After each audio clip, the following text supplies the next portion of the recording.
Pito na mga benepisyo ng pagnguya ng chewing gum na walang asukal. Ang chewing gum ay maaaring gawing tanyag bilang istilong pahayag sa kamakailang nakaraan.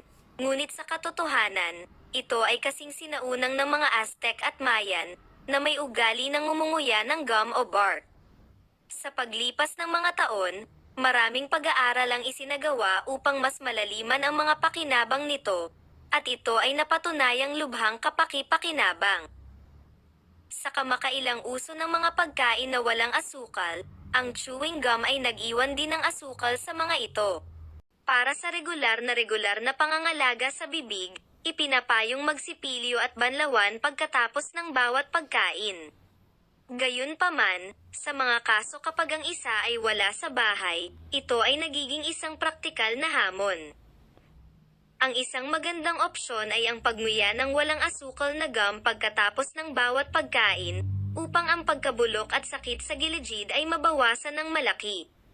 Maaari itong dagdagan ng isang pagsisipilyo o flossing sa sandaling ito ay magagamit.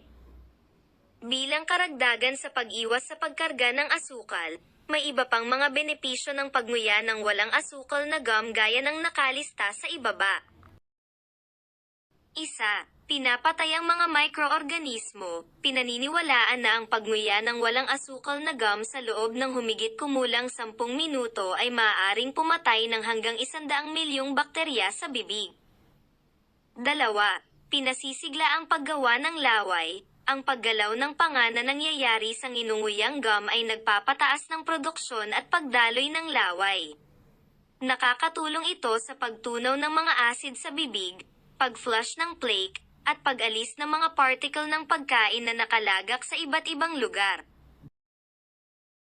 Tatlo, pinipigilan ang pagkabulok. Sa pinahusay na daloy ng laway, ang mga pagkakataon ng pagkabulok ng ngipin ay naantala.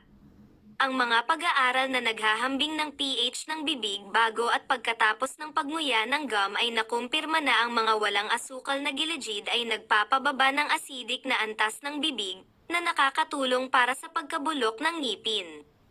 Walang aktwal na asukal sa gum, sa gayon ang isa sa mga salik na kinakailangan para sa pagkabulok ay inalis. 4. Xylitol, isa sa mga pangunahing sangkap sa mga gilid na walang asukal. Ito ay ipinapakita upang mabawasan ang dami ng bakterya na humahantong sa pagkabulok sa bibig. Ito ay isang sangkap mula sa mga prutas at gulay at napakabuti para sa pangkalahatang kalusugan. 5. Nagpapabuti ng panunaw. Gaya ng nalalaman, ang unang hakbang ng panunaw ay nagsisimula sa bibig.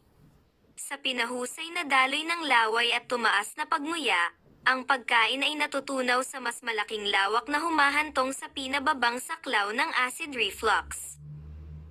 6. Pinapalakas ang loika at memorya. Ang chewing gum ay pinasisigla ang daloy ng dugo sa utak at pinasisigla ang neural pathway. Mayroon itong maraming benepisyo kabilang ang pinahusay na memorya, pinahusay na pagka-alerto at lohikal na kasanayan, nabawasan ang pagkabalisa, at pinahusay na pag-aaral at memorya.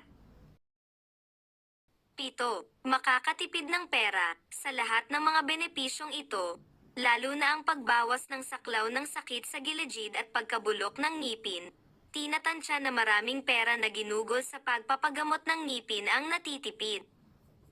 Kaya, sa susunod na makita mo ang walang asukal na gum sa bilang counter, hindi na kailangang mag-isip ng husto tungkol dito. Go for it!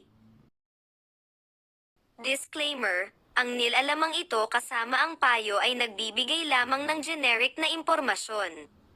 Ito ay sa anumang paraan ay hindi isang kapalit para sa isang kwalipikadong medikal na opinyon.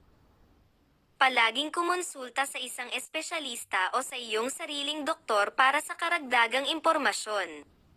Hindi inaangkin ng LCT ang responsibilidad para sa impormasyong ito.